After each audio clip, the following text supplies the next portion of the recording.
सेरे वाला होवे भावें पुत्र मलंग दा टंग वाला खैर मंगदा हो टंग वाला खैर मंगदा टंग लौर दा होवे ते भावें चंग। जी हाँ, फैसलाबाद में टैलेंट की कमी नहीं। फैसलाबाद की मिट्टी ज़रख़ेज़ मिट्टी है जिसने बहुत बड़े बड़े फ़नकारों को जन्म दिया है। फैसलाबाद के नवाही गांव 68 ट्रेबे कला की खूबसूरत आवाज़ के मालिक परवेज़ मसीह, जिनकी आवाज़ में एक सोज़ है, दर्द है। गली गली जूते पॉलिश करते और जूते गांठते हैं और अपनी आवाज़ से समा बांध देते हैं। और बोल्ड न्यूज़ HD ने इस टैलेंट को ढूंढ निकाला है, मुलाहिज़ा करें।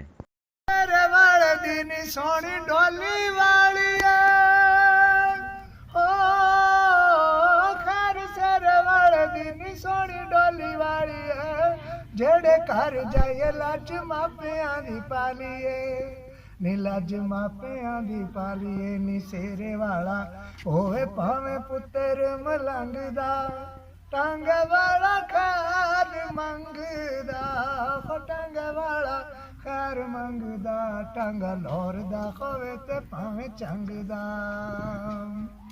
हो थक दिन गड्डीए तू होनी है ते जानी है हो थक दिन गड्डीए तू होनी है ते जानी है कईयां नू भी छोड़नी है कईयां नू मिलोनी है नी कईयां नू मिलोनी है नी मेरे वांगू वेखनी है बंदा रंग रंग दा टंग वाला खैर मंगदा हो टंग वाला खैर मंगदा टंग लौरदा होवे ते भावें चाचा। अस्सलाम वालेकुम परवेज़ साहब। वालेकुम सलाम जी। जी परवेज़ साहब, कैसे हैं आप? ठीक हैं? करम उसकी आपका जी। अच्छा बताएं, माशाल्लाह आप इतनी मेहनत मजदूरी के बावजूद भी आपकी आवाज़ में एक सोज़ है, एक दर्द है, और आपकी आवाज़ जो है, जो भी यहाँ पे आपके पास काम करवाने आता है वो तो आपके पास ही बैठा रहता है। मतलब इतनी अच्छी आवाज़ है आपकी। तो इस बारे में बताइएगा कि आपने मतलब कोई कोशिश नहीं की, इतनी अच्छी आवाज़ होने के बावजूद आपने मतलब कहीं पे कोशिश नहीं, आपको चांस नहीं मिला?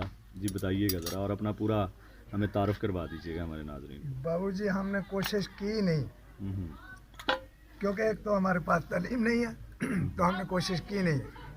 दूसरे नंबर पे खुले मैदान पे हम खुदा के बड़े कायल हैं बोलने के, इधर उधर जिधर भी हम जाते भले हम चपली गाड़ते हैं मगर हर वक्त हमारी सोच अपने खुदा के साथ रहती है या फिर अपने बच्चों के साथ, उनके जो माजूर है तो जी जी, ये सब कुछ उनकी वजह से हमारे पास आया, खुदा ने मेरे को दिया है।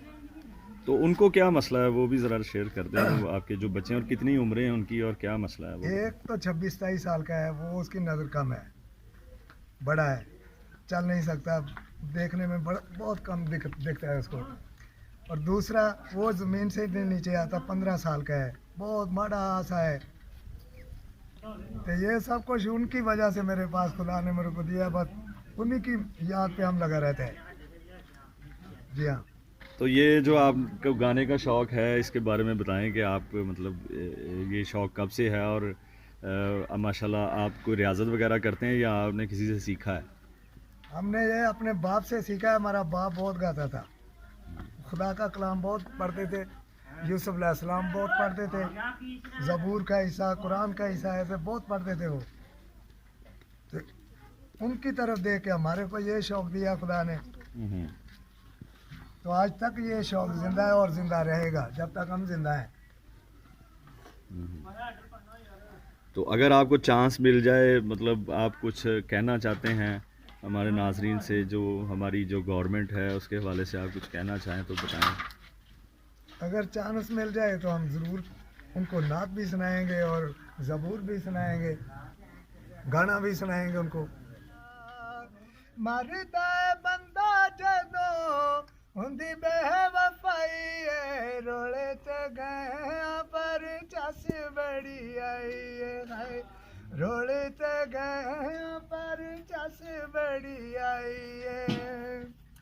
टीवी ते ड्रामे चलाक किता है, ताइयों साडा नंबर बुला किता है। टीवी ते ड्रामे चलाक किता है, ताइयों साडा नंबर बुला किता है। ਜਿਹੜਾ ਉਹਦੇ ਘਰ ਵਿੱਚ ਫੋੜ ਕਰਦਾ ਫੋਟੋ ਦੇ ਨਾਲ ਅਪਲੋਡ ਕਰਦਾ ਜ਼ਿੰਦਗੀ ਦੀ ਜਮਾ ਪੂੰਜੀ ਉਹਦਾ ਨਾਮ ਲਾਈਏ ਰੋਲੇ ਤੇ ਗਏ ਹਾਏ ਰੋਲੇ ਤੇ ਗਏ ਪਰ ਚਸ ਬੜੀ ਆਈ ਹਾਏ ਰੋਲੇ ਤੇ ਗਏ पर चस बड़ी आई है हर कोई पैसे दा पुजारी निकले यार नी तू यार कोई मुंदारी निकले हर कोई पैसे दा पुजारी निकले यार नी तू यार कोई मुंदारी निकले प्यार दिया सानू चढ़ा के सीढ़ियां साडी हर गल उत्ते कटे